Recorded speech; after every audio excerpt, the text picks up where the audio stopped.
SSC 2025কে লক্ষ্য করে তৈরি 50টি মক টেস্টের আজকে সেকেন্ড মক টেস্ট।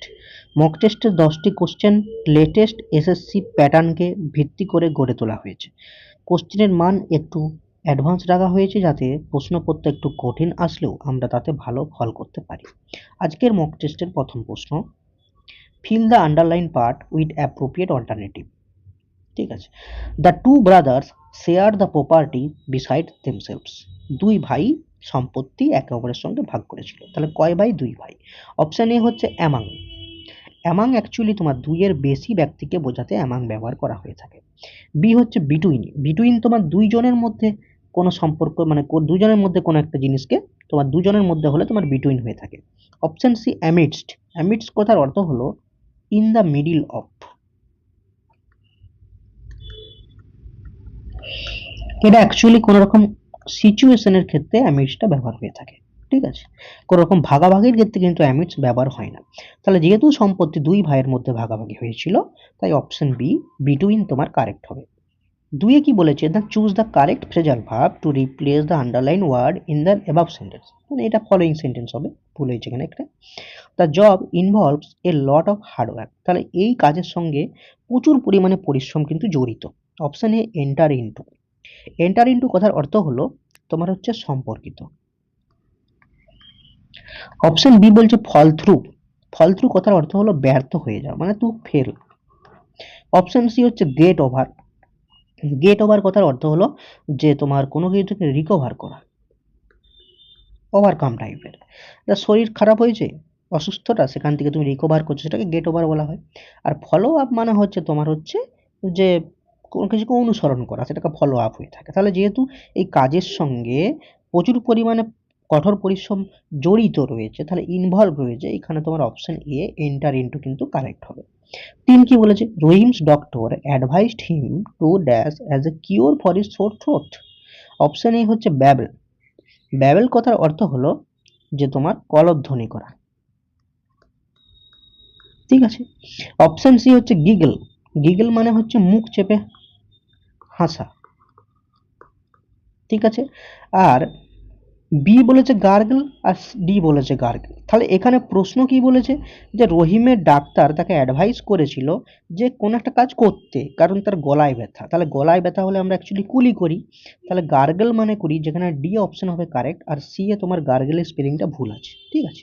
তাহলে অপশন ডি এখানে হলো কারেক্ট। নেক্সট প্রশ্ন দেখো, pick out the correct sentence.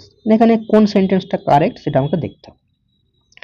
এক বলেছে হোয়াট দ্য গ্রেট বিল্ডিং, দিয়ে একটা এক্সক্লেমেটরি সাইন আছে। তাহলে এটুকু স্পষ্ট যে এটা এক্সক্লেমেটরি সেন্টেন্স। আচ্ছা, হোয়াট দিয়ে আমরা যখন কোনো এক্সক্লেমেটরি সেন্টেন্স করি, তারপরে সেখানে যদি একটা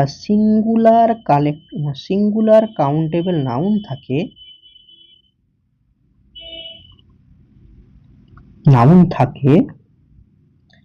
সেক্ষেত্রে তোমার নাউনের আগে অবশ্যই এ বা অ্যান তোমাকে মাস্ট বসাতে হবে। তাহলে এখানে দ্য গ্রেট বিল্ডিং একটা building, singular collective noun, what দিয়ে শুরু হয়েছে, তাহলে এখানে দা এর জায়গায় এ হবে। এ বা অ্যান সেটা তুমি ভাবেল দেখে বসাবে। বি বলে যে বীরবল ইস এ এমপি। তাহলে এমপি যখন উচ্চারণ করি তখন উচ্চারণটা আমার এরকম হয় এমপি।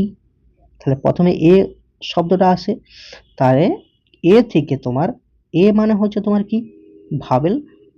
ঠিক আছে। তাহলে ভাওয়েলের আগে এ বা অ্যান বসে, তাহলে ভাওয়েলের আগে তোমার হচ্ছে অ্যান বসে, তাহলে এখানে বীরবল ইজ অ্যান এমপি হবে। ঠিক আছে। অপশন সি হচ্ছে কি 30 Miles is a good distance. 30 kilometre একটা বেশ ভালো ডিস্টেন্স। ঠিক আছে।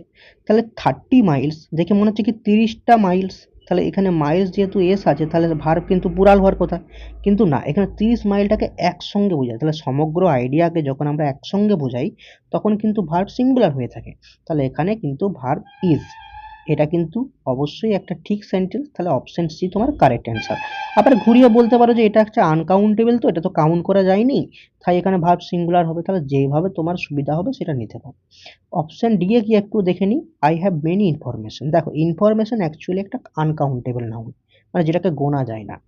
আনকাউন্টেবল নাউনের রুলস হলে কি, আনকাউন্টেবল নাউনের আগে কখনো এ বা অ্যান আর্টিকেল বসে না। আনকাউন্টেবল নাউনকে তুমি কখনো প্লুরাল করতে পারবে না। আচ্ছা, আনকাউন্টেবল নাউনের আগে অবশ্যই মাছ বা লিটিল বসে, মেনি বা ফিউ কিন্তু তোমরা বসাতে পারবে না। এটাকে যদি আমি একটা বোঝাই তাহলে আমি বলতে পারি যে এ পিস অফ ইনফরমেশন। ঠিক আছে, তাহলে এখানে মেনির জায়গায় যদি মাছ হতো তাহলে কিন্তু এই ডি অপশনটাও কারেক্ট হতো। পাঁচে বলেছে কি pick out the antonym of the word manifested. Manifested কথার অর্থ হলো কোনো কিছু বিকশিত বা উদ্দীপিত করে দেওয়া। ঠিক আছে, তো অপশন এ বলেছে ডিসপ্লেড, তাহলে ডিসপ্লেড মানেই তোমার হচ্ছে বিকশিত করা। অপশন বি হচ্ছে কনসিল্ড, কনসিল্ড মানে কোনো কিছুকে গোপন করা। অপশন সি হচ্ছে সাপ্রেসড, সাপ্রেসড মানে কোনো কিছুকে দমিয়ে দেওয়া। আর অপশন ডি হচ্ছে মার্কড, মার্কড মানে হচ্ছে কোনো কিছুকে চিহ্নিত করা। তাহলে এখানে যেহেতু ম্যানিফেস্টের মানে যদি বিকশিত হয় তাহলে এর বিপরীত শব্দ হবে কনসিল্ড, মানে সেই জিনিসটাকে গোপন করে দেওয়া। ঠিক আছে, ছয়ে কি বলেছে pick out the synonym of the word enigmatic. আচ্ছা, এনিগম্যাটিক মানে কি? এনিগম্যাটিক মানে হচ্ছে একটা বিভ্রান্তিকর জিনিস, বা যে জিনিসটা মানে সহজ নয়, সেই জিনিসটা গোলমেলে একটা ব্যাপার থাকে, সেটাকে আমরা কিন্তু এনিগম্যাটিক বলে থাকি। অপশন এ হচ্ছে ম্যাগনেটিক, ম্যাগনেটিক কথার অর্থ হলো আকর্ষিত। অপশন বি হচ্ছে অটোমেটিক, অটোমেটিক মানে আমরা বলে থাকি যে স্বয়ংক্রিয়, হয় না, যে স্বয়ংক্রিয় মেশিন। ঠিক আছে, অপশন সি হচ্ছে স্পিডিং, স্পিডিং মানে তোমাকে যদি সামনের দিকে কেউ ঠেলে দেয়, মানে সামনের দিকে ঠেলা হয়ে যাচ্ছে তাহলে ঠেলে দেওয়া, সেটাকে আমরা স্পিডিং বলে থাকি। আর অপশন ডি হচ্ছে পাজলিং, এর মানেই হচ্ছে তোমার একটা গোলমেলে ব্যাপার। তাহলে এনিগম্যাটিক মানে যদি বিভ্রান্তিকর হয় তাহলে পাজলিং মানে সেটা গোলমেলে, তাহলে অপশন ডি তোমার এখানে কারেক্ট হয়ে যাবে। আচ্ছা, 7 নম্বর হচ্ছে কি রিঅ্যারেঞ্জ দ্য অর্ডার। এখানে সেন্টেন্স কি দেওয়া আছে, that he is a cheater is known to all is a বা অ্যান। তাহলে এই যে সেন্টেন্সটা বলা হয়েছে যে সে চিটার, এটা সবাই জানে, এটা সিম্পল সেন্টেন্স না কমপ্লেক্স সেন্টেন্স না কম্পাউন্ড সেন্টেন্স? এই সেন্টেন্সে দেখো that he is a cheater, এটা হচ্ছে তোমার সাবঅর্ডিনেট ক্লজ, আর ইজ নোন টু অল এটা হচ্ছে তোমার মেন ক্লজ। যদি কোনো সেন্টেন্সে সাবঅর্ডিনেট ক্লজ এবং মেন ক্লজ দুটোই থাকে এবং সে তার মাঝে একটা ভার্ব থাকে, সেটা কিন্তু তোমার কমপ্লেক্স সেন্টেন্স হয়। তাহলে অপশন বি এখানে কারেক্ট হবে। আচ্ছা, কম্পাউন্ড সেন্টেন্স কি দেখো, ধরো এই একটা সেন্টেন্স আর এই একটা সেন্টেন্স, এই দুটো সেন্টেন্সকে যুক্ত করা হচ্ছে কি দিয়ে, অ্যান্ড দিয়ে বা অর দিয়ে বা ইয়েট দিয়ে বা বাট দিয়ে। যদি দুটো সেন্টেন্সকে অ্যান্ড অর ইয়েট বাট দিয়ে যুক্ত করা হয় সেক্ষেত্রে কিন্তু সেটা হয় কম্পাউন্ড সেন্টেন্স। আর সিম্পল সেন্টেন্স কি, সিম্পল সেন্টেন্সে একটা সেন্টেন্সের মধ্যে কিন্তু একটা সিঙ্গেল ভার্ব থাকবে। ঠিক আছে, অবশ্যই একটা সিঙ্গেল ভার্ব থাকবে। যেমন ধরো যে হি ইজ এ ম্যান, এখানে দেখো একটা ভার্ব।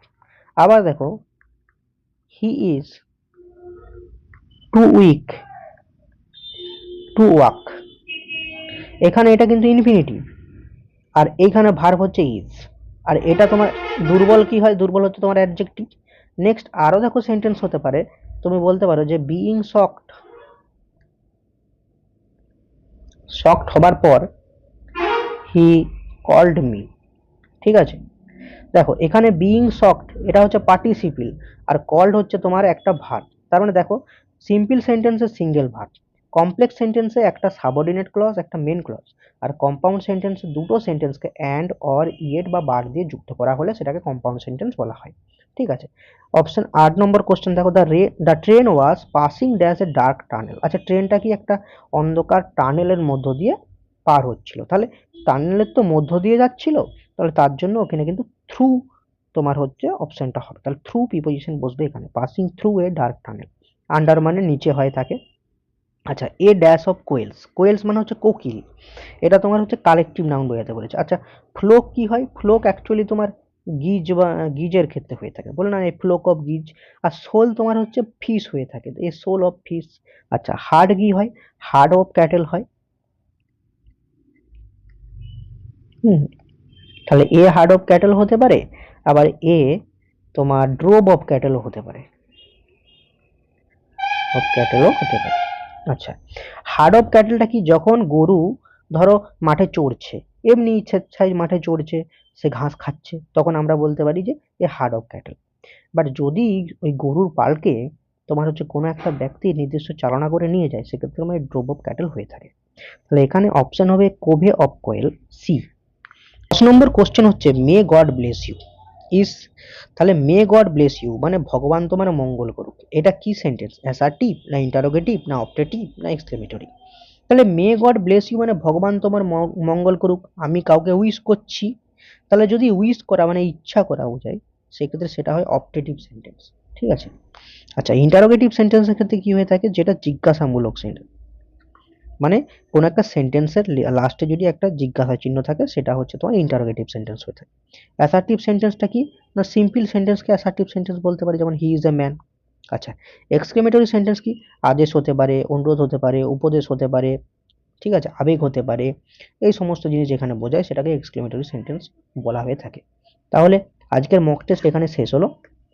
তোমার কমেন্ট করে জানাও যে 10-এর মধ্যে তুমি কত মার্কস পাচ্ছ। ঠিক আছে, দেখা হচ্ছে তোমার পরের ভিডিওতে।